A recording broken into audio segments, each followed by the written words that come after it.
Los voy a leer específicamente, vamos a sacar algunas piezas importantes de esto. No los voy a leer porque obviamente, bueno, invertiríamos mucho tiempo leyendo sobre cosas que usted sabe que va a leer en esta semana, que son importantes, ¿verdad? Sin embargo, aquí está el mensaje. Entonces, pero sí, déjeme leer solamente una porción del libro de Isaías, capítulo 53, versículos 1, por lo menos hasta el versículo 5. Dice así: ¿Quién ha creído a nuestro anuncio y sobre quién se ha manifestado el brazo de Jehová? Subirá cual renuevo delante de él y como raíz de tierra seca, no hay parecer en él ni hermosura, le veremos más inatractivo para que le deseemos. Despreciado y desechado entre los hombres, varón de dolores, experimentado en quebranto, y como escondimos de él su rostro, fue menospreciado y no lo estimamos. Ciertamente llevó nuestras enfermedades y sufrió nuestros dolores, y nosotros le tuvimos por azotado, por herido de Dios y abatido. Mas él herido fue por nuestras rebeliones, molido por nuestros pecados. El castigo de nuestra paz fue sobre él, y por su llaga fuimos nosotros curados. ¿Es verdad esto, hermanos? Ahora, Isaías 53, Isaías escrito 700 años antes de que estas cosas sucedieran. 700 años antes, el profeta había puesto la palma de su mano específicamente lo que él percibió del Espíritu Santo, que sería el sufrimiento de Jesucristo. Ahora, ¿alguno de ustedes ha tenido una experiencia militar? Solamente le hago pensar, ¿verdad? Cuando uno se alista en una dependencia militar, uno de alguna manera sabe que está firmando un contrato de vida. Un contrato de vida. Un contrato de vida quiere decir que si la nación en tiempos de guerra, la nación entra a la guerra, inmediatamente, ¿tú tienes tu clase? ¿Sí? Lo siento, lo siento. Ok, la maestra se paró diciéndome: hago huelga, pastor, si no me hacen caso. Perfecto. Entonces van los dos pequeños por ahí. Gracias. Entonces, ¿qué cosa es lo que sucede? Entonces uno está afirmando, uno firma que uno consiente en morir en tiempos de guerra, ¿verdad? Ahora, muchos de ustedes acá son ciudadanos norteamericanos. Una de las cosas que uno firma cuando uno es ciudadano norteamericano es que usted está dispuesto a morir por este país si es que el país entra en guerra. ¿Sabe usted eso? ¿Los que son ciudadanos saben eso? ¿Los que son ciudadanos saben eso? Si lo saben, no lo quieren saber, ¿verdad? Claro, porque eso es. O sea, cuando nosotros hacemos el juramento, antes existe una cláusula que dice que si este país entra en guerra, todos los ciudadanos norteamericanos tenemos que pelear por el país. Y esto está dado. Esa es la obligación de los ciudadanos norteamericanos. ¿No? Escuché a una persona que decía que el ejército de China tiene más de 100 millones de soldados. Y la persona norteamericana que contestó dijo: nosotros tenemos 350 millones de personas que pueden portar armas. Usted entiende, ¿verdad? Una de las razones por las cuales en los Estados Unidos se permite portar armas es por la defensa del país, no es tanto por la defensa de la persona solamente uno. Entonces, ¿qué sucede? ¿Qué harías tú en un caso de guerra?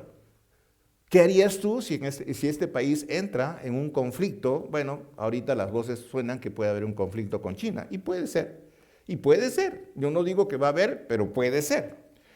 Hace algunas semanas atrás, tal vez un año atrás, meses atrás, llamo por teléfono a mi hijo André y le pregunté: hijo, ¿cómo están las cosas con China? Ahora, usted entiende que por estrategia y por cuidado ellos no te van a dar una respuesta, pero como él es mi hijo, es capitán en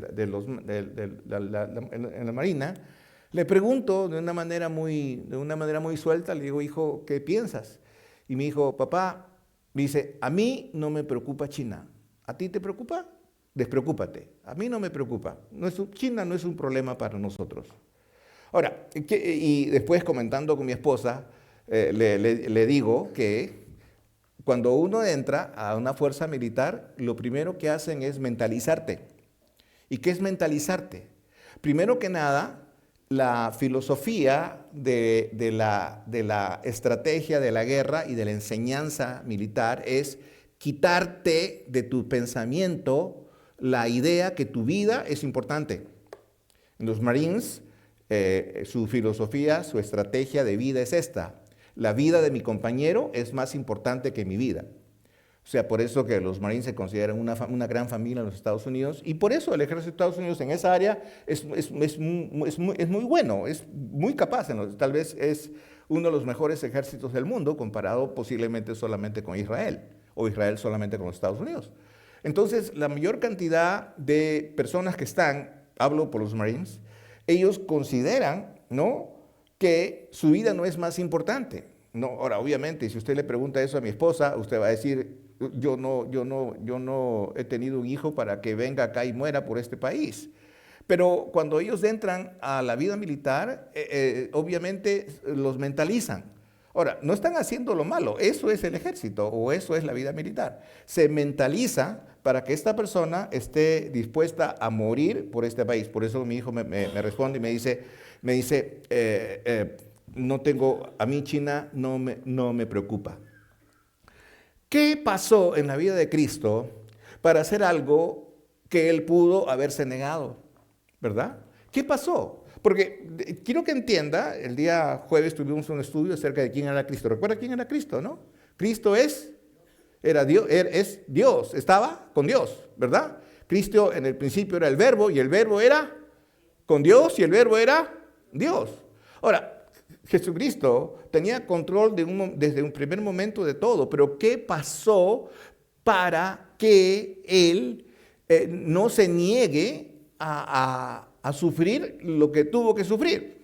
Él tuvo que sufrir por algo que no merecía. Isaías 53 resume esto. Él fue una persona reprochado por los escribas y los ancianos de su nación. Él fue despreciado por la gente, fue burlado por la multitud, fue criticado por los ladrones, fue falsamente acusado por los sacerdotes, fue ridiculizado por los gobernantes de aquel tiempo, fue interrogado por los saduceos, fue censurado por los fariseos, fue tentado por el diablo, odiado por el mundo, traicionado por Judas, manipulado por Pilatos, escarnecido por Herodes, crucificado por los soldados romanos. ¿Qué pasó para que él tenga que aceptar esto? ¿Verdad? Entonces, la pregunta que viene a mi mente es una pregunta muy inocente, tal vez, ¿no? Entendiendo que yo conozco a Cristo, pero creo que usted también haría esta pregunta. ¿Para qué Jesús hizo lo que hizo? ¿Para qué Él vino a morir? ¿Para qué Él vino a morir? Entonces, ahora, obviamente, ustedes como creyentes, mi esposa arriba en la montaña hizo una oración que me llegó cuando dijo: somos una iglesia que está madurando, y yo quiero reconocer que muchos de ustedes están madurando espiritualmente, y eso me llena de gozo. Y lo dijo mi esposa en sus labios. Entonces, es cierto que usted entiende a Cristo, es cierto que usted sabe de Cristo, pero específicamente quiero enfocarme a esta parte de la historia de la vida de Jesús. ¿Por qué Jesús hizo lo que hizo? ¿No? Hizo lo que hizo. ¿Por qué vino a morir en ese sentido? Entonces yo tengo 3 respuestas sencillas, pero creo que son importantes. Primero que nada, la primera respuesta es para que reconozcamos que Él siempre está en control de todo y en todos. Entonces, ¿para qué Jesús o por qué o para qué Jesús hizo lo que hizo? ¿No? Especialmente en esta semana de pasión. Primero que nada, para que reconozcamos que Él siempre está en control de todo y de todos. Y mencioné algo en cuanto a esto. Por ejemplo, Él tiene control del tiempo. Él tiene control del tiempo. La travesía, como dije hace un momento, venía de Galilea después de muchas semanas de predicación, luego pasó por Jericó y se dirigía a la fiesta de la Pascua, pero se detuvo en Betsaida un momento para ver a su amigo Lázaro, que había muerto, y después resucitarlo, ¿verdad? Luego él prosigue a Jerusalén. Jerusalén estaba aproximadamente 1.86 millas de Betsaida, ¿verdad? Ahora, en ese tiempo, mucha gente, las caravanas de la gente, ese tiempo Era algo así por lo que hemos pasado. Es todo ese terral que nosotros hemos pasado, todo ese terral que hemos pasado con tanto polvo que hacen los carros, solamente que ahí no había carros, había mulas, había burros, había caballos, ¿no? Entonces, imagínense todas esas pistas, todo ese recorrido que hemos hecho, imagínense ustedes más o menos 1,5 millones de personas transitando por ahí. Ahora, Jerusalén tenía más o menos una población de 800,000 habitantes aproximadamente, tal vez 700,000 habitantes. Eso eran los judíos allí. Ahora, pero era una ciudad cosmopolita porque había la confluencia de romanos, de griegos, de macedonios, árabes, etcétera, etcétera. Pero para ese momento, para esa fiesta específicamente, todos los años subían los judíos de la diáspora se llama, de los diferentes lugares del mundo. Y en ese momento se dice que más o menos hay 1,800,000, casi 2 millones de judíos están caminando por esos caminos como lo que hemos venido para llegar a este lugar que se llama Jerusalén. Entonces, más o menos tome la idea y haga una fotografía mental de lo que vemos ahí. Ahora, entonces, pastor, ¿cómo sabe que más o menos habían 2 millones de personas? Bueno, hay una estadística que se dice en la historia universal que los ríos de este lugar, río Jordán y otros ríos ahí, se llenaban de sangre. ¿Y por qué se llenaban de sangre? Porque los sacerdotes sacrificaban corderos. Y se presume que si habían 2 millones de personas judías en Jerusalén, adultos, estas personas llevaban su cordero para ser sacrificado. Ahora, sí, usted está escuchando bien, 2 millones de corderos se sacrificaban en la Pascua. No se sacrificaba un cordero, 2 millones de corderos. ¿Lo escuchó? ¿Cuánto? 2 millones. No 200,000, 2 millones. ¿Se imagina usted? No, pastor, usted está pensando, ni siquiera en todo el Antiguo Testamento se ha matado tantos corderos. No, señor. Esa era la cantidad de judíos que llegaban a este sitio durante este tiempo y esa era la cantidad de ofrendas que se presentaban en el templo para que sean sacrificados. ¿Okay? Ahora, entonces, en ese sentido, Jesucristo tenía todo control del tiempo, todo control, todo pasaba exactamente como tenía que pasar, porque Jesús con sus discípulos tenían que llegar exactamente para los días de la Pascua para que sea su semana de pasión. Es obvio que los discípulos no sabían esto, pero Jesús sí tenía control de todo. Él tiene el control no solamente del tiempo, sino también de la situación. Lucas capítulo 19, versículos 29 al 32, está hablando de Betfagé, que es una ciudad frente a Betania, ¿no? Podemos decir que es una ciudad como... ¿Qué ciudad más cerca hay acá? Antes de acá nomás, la esquinita. Winchester, ¿no? Algo así como Winchester. Y Jesús le dice a sus discípulos, vayan a Winchester, en este caso Betfagé, y vayan ustedes y saquen y vean a un pollino, ¿verdad?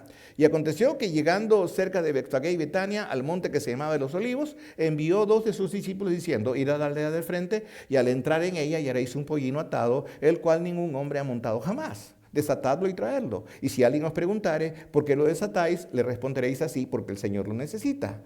Fueron los que habían sido enviados y hallaron como les dijo. Ahora, Lucas no dice qué pasó, pero otros pasajes narran exactamente qué fue lo que pasó. Y pues justamente las personas le preguntan, ¿a dónde llevas esto? Y ellos dijeron, el Señor lo necesita. E inmediatamente el pollino fue dado para que el Señor pueda montarlo, sí. Versículos 33 al 34 del mismo capítulo dice así, cuando desataban al pollino, sus dueños le dijeron, ¿por qué desatáis al pollino? Ellos dijeron, porque el Señor lo necesita. Y lo trajeron a Jesús y habiendo echado sus mantos sobre el pollino, subieron a Jesús encima y a su paso tendían sus mantos por el camino. Interesante. Ahora, ¿quién tendía sus mantos y por qué tendían sus mantos? Bueno, primero que nada, quiero que entiendan, ahí estaba Jesús, había pasado por Betania y lo que pasó fue la resurrección de Lázaro. Ahora, si hay 2 millones de personas pasando por el mismo camino, todos ellos se enteraron lo que había sucedido con Lázaro. Así que todos querían ver a Lázaro. Todos querían ver al muerto resucitado. Ahora, Jesús no había resucitado solamente a Lázaro. Jesús ya había hecho varias resurrecciones. Pero la que en ese momento lo hizo archifamoso, ¿no? Jesús ya era famoso, pero en este caso ya lo llevó al límite del estrellato, lo hizo al límite de la fama, fue que resucitó a Lázaro. Entonces toda la gente quería ver ¿a quién? ¿A Lázaro? ¿Ya? Jesús. ¿Me entiende usted? Entonces, ¿se imagina usted? No estamos hablando de 10 personas, no estamos hablando de 100 personas, estamos hablando de una muchedumbre de miles de personas querían ver a Jesús. Y esas personas son las que de pronto lo erigen rey, ¿no? Déjeme decir así. La otra cosa, que Jesús podía determinar lo que iba a suceder en su vida. Jesús sabía lo que iba a suceder en su vida. Ahora, ¿por qué? Porque cuando está sucediendo la entrada triunfal, cuando Él está yendo montado en el burrito, Él está yendo, entrando. Ahora, dice varios de los pasajes que los discípulos no sabían lo que estaba sucediendo. Todavía no entendían lo que estaba sucediendo. Me imagino que un Pedro diría, caray, soy el primer ministro de Jesús. Me imagino que un Judas diría, yo voy a ser el hombre que se encargue del dinero del nuevo reino. Me imagino que todos ellos estaban pensando cuál sería su posición, porque todos ellos están pensando en un rey absoluto, no en un rey celestial. Entonces, pero Jesús, en San Juan capítulo 10, versículos 17 al 19, dice así: por eso me ama mi Padre, el Padre, porque yo pongo mi vida para volverla a tomar. Nadie me la quita, sino que yo de mí mismo la pongo. Tengo el poder para ponerla y tengo el poder para volverla a tomar. Este mandamiento recibí de mi Padre. Ahora, aquí está el asunto, ¿no? Jesucristo es Dios, pero Jesucristo viene voluntariamente y Él dice, es cierto que usted sabe que los romanos crucificaron a Jesús, lo mataron por instigación de los judíos. Usted sabe la historia, usted conoce la historia, pero quiero que entienda que Jesús dice aquí, yo pongo mi vida para volverla a tomar, nadie me la quita, sino que yo de mí mismo la pongo por voluntad propia. Tengo el poder para ponerla y tengo poder para volverla a tomar. Jesús sabía lo que estaba haciendo. Él sabía, él había determinado lo que iba a suceder en su vida. Ahora, entonces en ese sentido Jesús tiene el control sobre el futuro, ¿no? Porque otra vez, San Juan capítulo 19, versículos 16 dice, estas cosas no las entendieron sus discípulos al principio, pero cuando Jesús fue glorificado, entonces se acordaron de que estas cosas estaban escritas acerca de Él y de Él de que se les habían escrito. Ahora, cuando una persona nace en la fe del Señor, muchas veces no sabe por qué hace lo que hace. Algunas personas no saben por qué oramos, están aprendiendo a orar. Algunas personas no saben por qué damos de nuestras ofrendas, están aprendiendo a dar. Cuando de pronto, al pasar de los tiempos, los meses, los años para muchas personas, recién entienden, era por esta razón, era por esta razón. Y esto pasó en Hechos capítulo 4, versículos 24, dice así, y ellos, habiéndolo oído, alzaron unánimes la voz a Dios y dijeron, soberano Señor, tú eres el Dios que hiciste el cielo y la tierra y el mar y todo lo que en ellos hay. Que por boca de David, tu siervo, dijiste, ¿por qué se amotinan las gentes y los pueblos piensan cosas vanas? Se reunieron los reyes de la tierra y los príncipes se juntaron en uno contra el Señor y contra su Cristo. Porque verdaderamente se unieron en esta ciudad, Jerusalén, contra tu santo Hijo Jesús, a quien ungiste, Herodes y Poncio Pilato, con los gentiles y el pueblo de Israel, para hacer cuanto tu mano y tu consejo habían antes determinado que sucediera. Cuando Pedro y todos los demás discípulos estaban con Jesús en ese momento de entrar a la entrada triunfal que decimos, ¿no?, a Jerusalén, Pedro y los demás discípulos no entendían lo que estaba sucediendo. No sabían lo que estaba sucediendo. Años después, en Hechos 24, en la iglesia en Jerusalén, ellos descubren cuál era la razón. Y por eso dice que todo el consejo de Dios había sido determinado por su mano desde antes que sucediera. O sea, ellos por fin entendieron, todo esto tenía que suceder sí o sí. En su momento no lo entendían, pero ahora ellos lo pueden entender, ¿ok? Jesús tiene el control de todas estas cosas porque Él es Dios. Él es Dios, tiene control del tiempo, tiene control de la profecía, conoce quiénes son los dueños, en este caso los dueños del burrito, los dueños del pollino, ¿no? Y era necesario que el pueblo lo reconociera como el rey de paz, y por eso Jesús entra cabalgando en un pollino y no entra cabalgando en un caballo. Si hubiese entrado cabalgando en un caballo, significaría que Jesús iba a hacer la guerra, pero entra en un pollino porque estaba entrando como el rey de paz. Jesús es Dios, Él nunca dejó de ser Dios, y Él esperaba que la gente le acepte de puro corazón. ¿Me entiende usted? Pero usted se da cuenta que la gente lo único que quiere es beneficiarse ¿de qué? De sus milagros. ¿Qué había hecho Jesús semanas antes? Había multiplicado los panes y los peces. Perfecto, ¿para qué queremos Walmart si tenemos un Jesús? Entonces toda la gente quería a Jesús, pero por conveniencia. La otra razón por la cual Jesús hizo lo que hizo, o para qué hizo lo que hizo en esta última semana, era para demostrar su sumisión voluntaria. Filipenses capítulo 2, versículos 5 al 11, nos da un cuadro de la personalidad de Jesús. Y empieza diciendo el apóstol Pablo, dice, haya pues en vosotros ese sentir que hubo también en Cristo Jesús. Ahora, déjeme dar 5 segundos en esto. ¿Sabe qué es estatura? Estatura es tamaño, ¿verdad? Pero hay otro versículo que dice que nosotros tenemos que buscar la estatura y la plenitud de Cristo. Está hablando de la manera como me mide Dios, hablando de medición. Jesús no está mirando mi estatura física. Jesús está mirando mi estatura espiritual. Y mi estatura espiritual se ve cuando yo dejo de ser egoísta, cuando yo dejo de ser renegón, cuando yo dejo de ser fastidiado, cuando yo dejo de molestarme por las cosas que supuestamente me hacen daño, me agreden, ¿no? Y me siento mal. Cuando yo me voy a poner celoso, yo me voy a poner seguramente frustrado cuando alguien quiere ofender a mi Dios. Pero normalmente no hacemos eso, normalmente nos fastidiamos, nos amargamos cuando creo que alguien ha vulnerado mi libertad y mi derecho a decidir. Y comenzamos a tener un pleito. Si no es un pleito con Dios, es un pleito con los demás, y si no es un pleito con los demás, es un pleito conmigo mismo. Me siento amargado, me siento frustrado.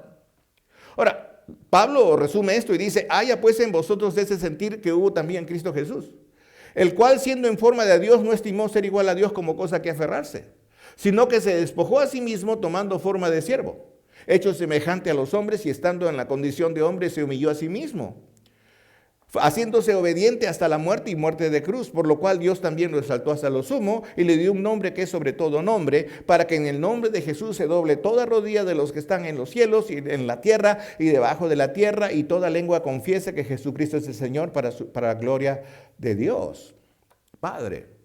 Ahora, ¿cuál es el sentir de Cristo Jesús? Se humilló hasta lo sumo haciéndose siervo. Si ese corazón, si esa humillación que es propia de Dios, yo la emulo, la imito, la tengo en mi ser, entonces mi estatura va a ser igual a la de Cristo. ¿Me entiende usted? El objetivo de Dios es que yo me parezca a Cristo. Y si yo me parezco a Cristo y tú te pareces a Cristo, es posible que podamos lograr de que todos nos parezcamos a Cristo. Eso es lo que es la iglesia. La iglesia es la imagen del Señor Jesucristo. Eso es. Ahora, Jesucristo hubiera podido revelarse. Los judíos esperaban un Salvador que los liberte de la esclavitud romana. Cuando Jesucristo fue crucificado en la cruz, Él fue crucificado como malhechor, honestamente fue crucificado como esclavo. Roma lo catalogaba como esclavo y le dieron la peor muerte a Jesús. Jesús hubiera podido revelarse, ¿no? Porque habían 2 millones de personas que estaban frenéticamente dispuestas a seguirlo. Juan capítulo 12, versículo 12 dice, el siguiente día, miren lo que dice ahí, miren lo que dice la Escritura. Dice, una multitud había venido a la fiesta Y al oír que Jesús venía a Jerusalén, tomaron ramas de palmeras y salieron a recibirle y clamaban. ¿Dice una multitud? Dice grandes multitudes. Grandes multitudes. O sea, no era una multitud, no era dos multitud, no era tres multitud, eran multitudes grandes, muchas multitudes. Multitudes de 100,000, 200,000, 500,000, 600,000, 300,000. ¿Se imagina usted el alboroto que habría?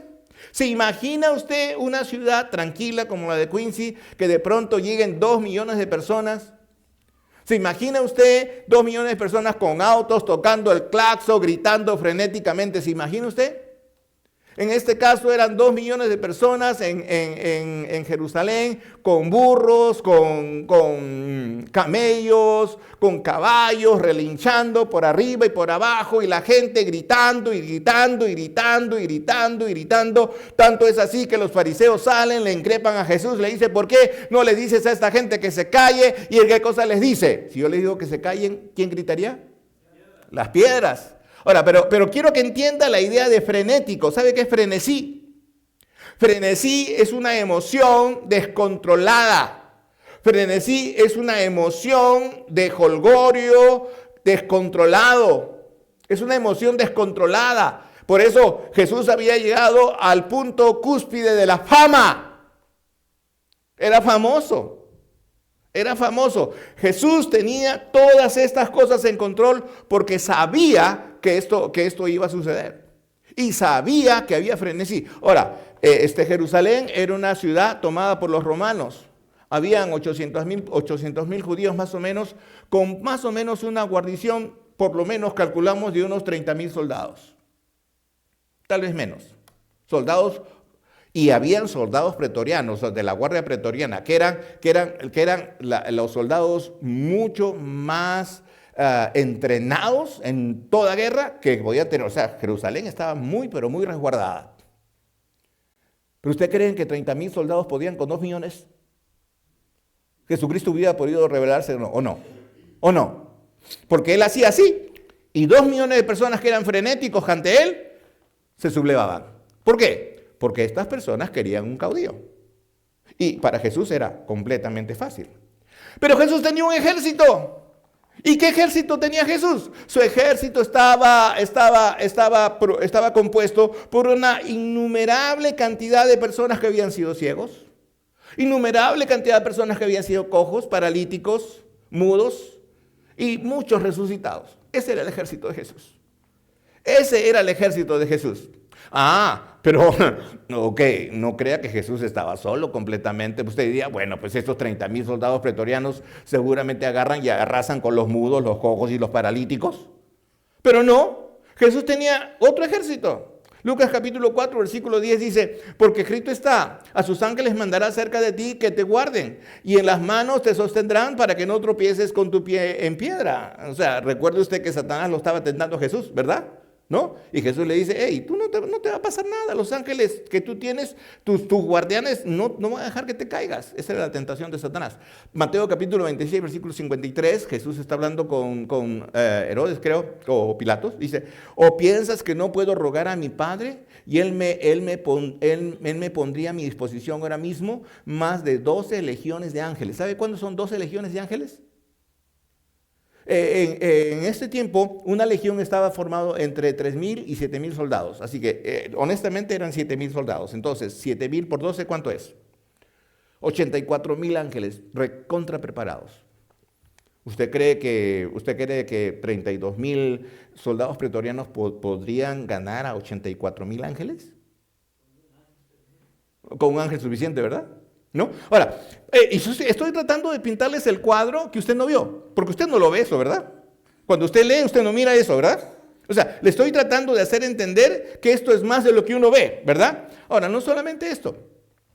¿Por qué vino? Él vino a dejar constancia que la próxima vez que él venga, ya no iba a venir montado en un burro, ya no iba a venir montado en un pollino, sino él iba a venir montado en un caballo para someter y acabar a todo lo que se le oponga, a acabar con todo lo que se le oponga. Apocalipsis capítulo 19, versículos 11 dice: entonces vi el cielo abierto y aquí un caballo blanco, y el que lo montaba se llamaba Fiel y Verdadero, y con justicia juzga y pelea. Sus ojos eran como llama de fuego, y había en su cabeza muchas diademas, y tenía un nombre escrito sobre todo, un escrito que ninguno conocía sino él mismo. Este es Jesús, el mismo que entró en un pollino, ahora vendrá en el futuro en un caballo. ¿Usted cree esto? La tercera cosa y la última por la que vino, o para qué vino Jesús en ese momento. Estoy hablando de ese momento, estoy hablando de toda la historia, estoy hablando de ese momento, de la entrada triunfal. Para poner en evidencia, y escúchame bien hermanos, agárrese su asiento por favor, porque creo que esto es importantísimo, para poner en evidencia lo que es la falsa adoración.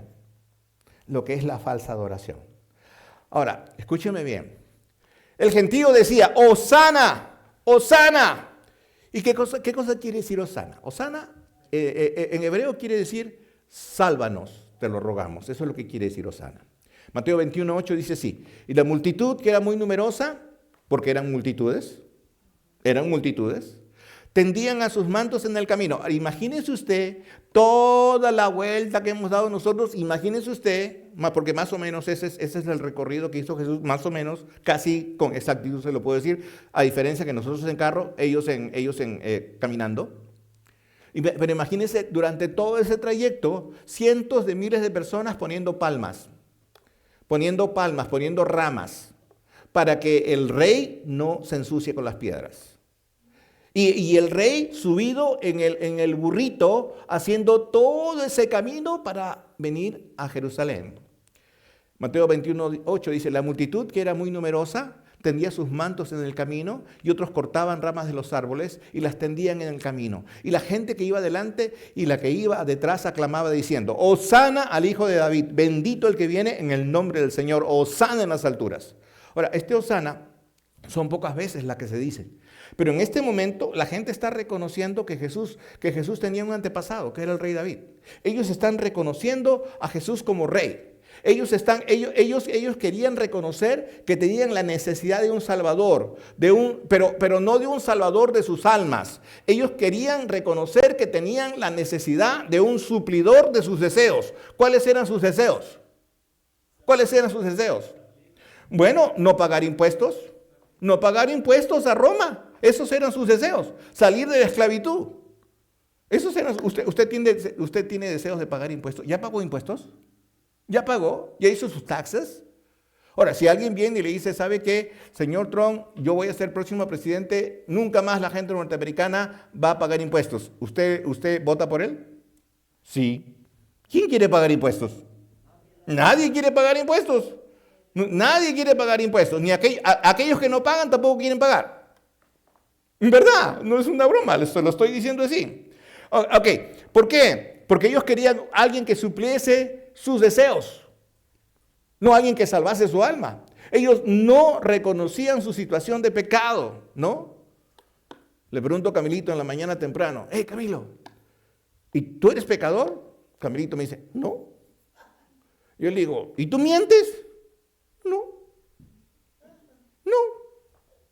Entonces, le digo, ok Camilo, necesitas un taller intensivo conmigo, ¿verdad?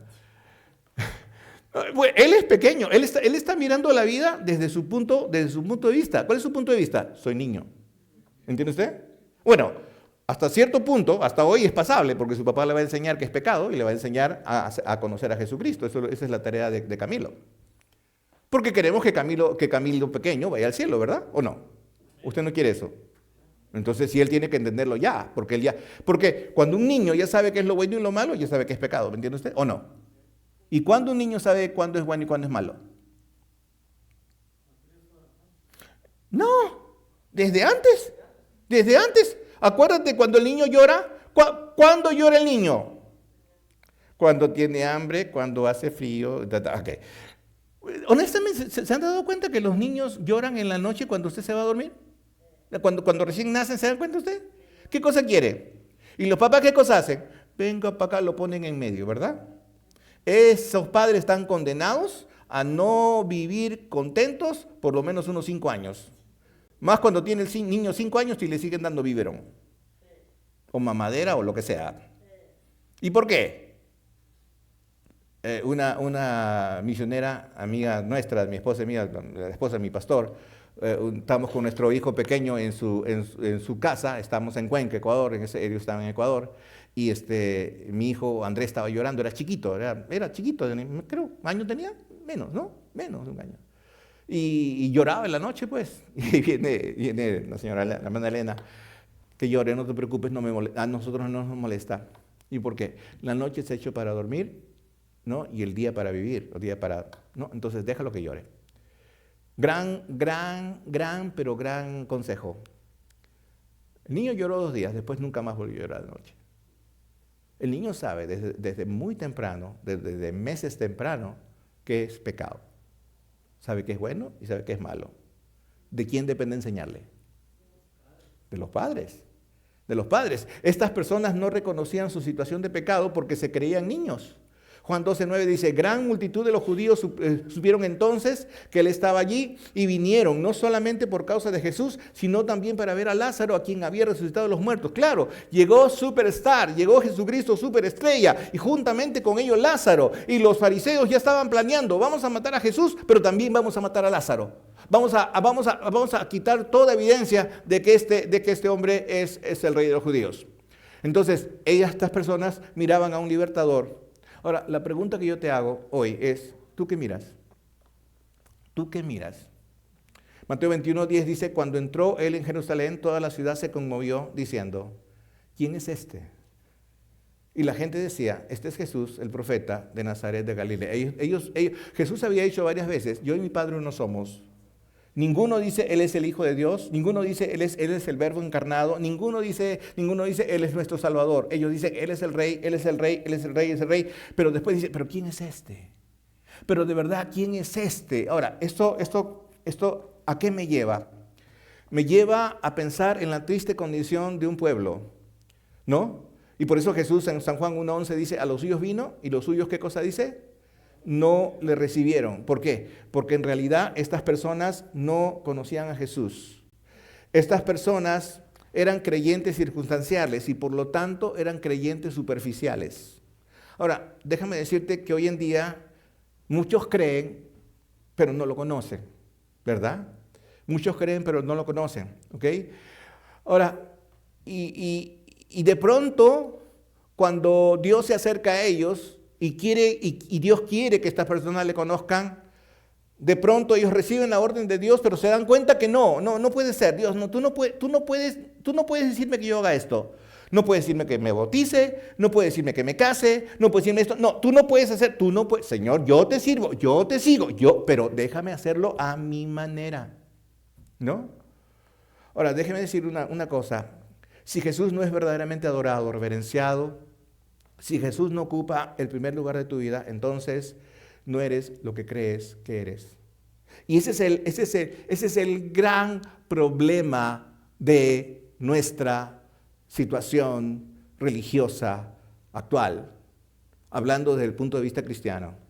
Cientos de miles de personas estos días y vuelcan un corazón de adoración. Vamos a ver gente con manos levantadas, vamos a ver corazones contritos y humillados, pero el domingo, ¿qué pasa el resto de la semana? ¿Qué pasa el resto de sus días? Personas que de pronto se emocionan, como estas personas, ¿no? 2 millones de personas emocionadas. Había un frenesí descontrolado, todo el mundo estaba dispuesto, pero esos 2 millones de personas, cuando Jesucristo estaba siendo colgado, antes de colgarlo dijeron, crucifícale. ¿Qué pasó? ¿Qué pasó con los que tenían euforia para coronarle el rey? Porque esos mismos tuvieron la euforia para decir, mátenlo, crucifíquenlo. ¿Qué pasaría contigo si Estados Unidos entra en guerra? ¿A dónde irías? ¿Regresas a México? ¿Regresas a Perú? ¿O das tu vida por algo que dices que eres? ¿O no eres lo que crees que eres? Y esa es la razón por la cual Jesús lloró. Lucas capítulo 19, versículos 41 a 44 dice, cuando llegó cerca a la ciudad, al verla, lloró sobre ella, diciendo, oh, si también tú conocieses, a lo menos en este día, lo que es para tu paz, mas ahora está encubierto de tus ojos, porque vendrán días sobre ti, cuando tus enemigos te rodearán con vallado y te sitiarán, y por todas partes te estrecharán, y te derribarán a tierra, y a tus hijos dentro de ti, y no dejarán en ti piedra sobre piedra, por cuanto no conociste el tiempo de tu visitación. Jesucristo sabía lo que iba a pasar. Había por lo menos 1 millón de personas en Jerusalén en el año 70 después de Cristo. Tito entró con sus caballos, pero antes de eso la ciudad estuvo situada por lo menos 3 años. Dice la historia universal que la gente que estaba dentro, por el hambre, agarraban sus sandalias, las servían y eso comían. El hambre. Hasta que llegó el momento que Tito agarró, avasalló, entró a Jerusalén, derribó los muros, derribó el templo, no quedó piedra sobre piedra y 1 millón de judíos murieron. 1 millón de judíos murieron. Mateo 23:37 dice: Jerusalén, Jerusalén, que matas a los profetas y apedreas a los que son enviados. ¿Cuántas veces quise juntar a tus hijos como la gallina junta los polluelos debajo de sus alas y no quisiste? Jesús llora por la incredulidad, por la hipocresía de su pueblo. Él había enseñado 3 años, había hecho milagros, muchas tremendas enseñanzas, ¿verdad? Hoy en día Jesús llora también por la incredulidad de quienes levantan su corazón, levantan sus voces y dicen: amén, Señor, yo te alabo, oh Señor, yo te glorifico, pero son incapaces de poder decir: sí, Señor, yo te obedezco. Somos incapaces de decir: Señor, te ponemos en primer lugar. Y somos incapaces porque de alguna manera, aunque la Biblia me lo dice, aunque la Biblia me lo demuestra, aunque sé que lo que está ahí es cierto, yo tengo miedo, porque más miedo le tengo al diablo que a lo que Dios me dice. Y ese es el gran problema. Por eso yo le llamé a este tema hoy día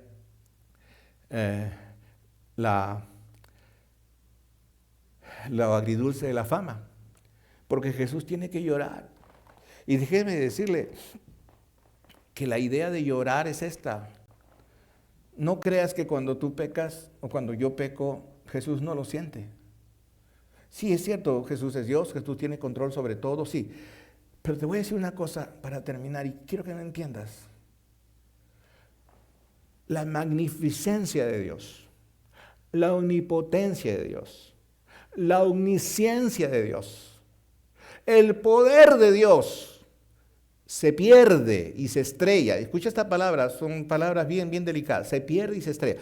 Pastor, ¿cómo ha dicho que el poder de Dios se pierde y se estrella? Sí. ¿Sabes en qué? En ti, en tu desobediencia. Y te voy a decir por qué. Porque Dios no fuerza, no coacciona a nadie para que lo adore, para que le obedezca. Dios propone y te dice: esto es lo que creo que es bueno para tu vida. Y esto es lo que creo que tú debes hacer. Sí, Señor, pero yo te adoro, pero yo te quiero, pero yo estoy dispuesto a servirte, pero no así como tú me dices. Yo te sigo porque te amo, pero te amo hasta que me dices lo que me dices. Yo no te puedo amar tanto porque de verdad no. Entonces, ¿qué eres? Entonces, ¿quién eres? Entonces, ¿conoces a Jesús? ¿O eres igual que todo este gentío que creía en Jesús convenientemente? Convenientemente. ¿Crees que a Jesús le interesa tu dinero? ¿Crees que a Jesús le interesa tu tremenda personalidad? ¿Crees que a Jesús le interesa tus títulos? ¿Crees que a Jesús le interesa eso por lo que tú has construido, en fin, tus riquezas? No. Aunque te parezca mentira, a Jesús lo que le interesa son tus debilidades. A Jesús le interesa que tú seas lo suficiente, que tú aceptes que eres lo suficientemente débil como para no andar solo. Que tú eres lo suficientemente incompetente, que tú eres lo suficientemente incapaz, que tú eres lo suficientemente indispuesto como para de pronto tocar esa fibra más profunda de tu ser y decirte, no te preocupes, yo te ayudo. No te preocupes. Todo lo que va a pasar de acá en adelante es un asunto de fe. Y si tienes que pasar por enfermedades, si tienes que pasar por tormentas en tu vida, si tienes que pasar por rupturas, si tienes que pasar por eso, no te preocupes, yo voy a estar contigo. Y cada uno de ustedes sabe que estar con Dios es mejor que estar con el diablo. ¿Estamos de acuerdo o no? Pero es difícil. Jesús nunca dijo que iba a ser fácil. Y por eso lloró. Y por eso cada vez que nosotros pecamos, cada vez que nosotros decimos, oh Señor, te alabo, yo canto, voy a la iglesia, tengo mi corazón, pero de pronto con la misma bocota que alabé, con esa misma bocota empiezo a mencionar cosas horribles de mi boca, de mi lengua. Tú no crees. No, Jesús no se molesta. No sientas que Jesús se molesta. Se va a molestar. No, tiene tristeza y llora por ti. Y llora por ti. Porque solamente dice, este pueblo de labios me honra. ¿Serás esa persona? Hoy es el día de la entrada triunfal de Jesús a Jerusalén. Hoy es el día de la entrada triunfal de Jesús a tu vida, a tu corazón, a tus pensamientos. Porque lo que Jesús quiere provocar es una conversión. Pero desde adentro, hermano. Jesús no quiere cambiar tu forma de ser. Jesús no quiere cambiar tu forma de hablar. Jesús no quiere cambiar tu personalidad. Jesús lo que va a comenzar a transformar es tu esencia.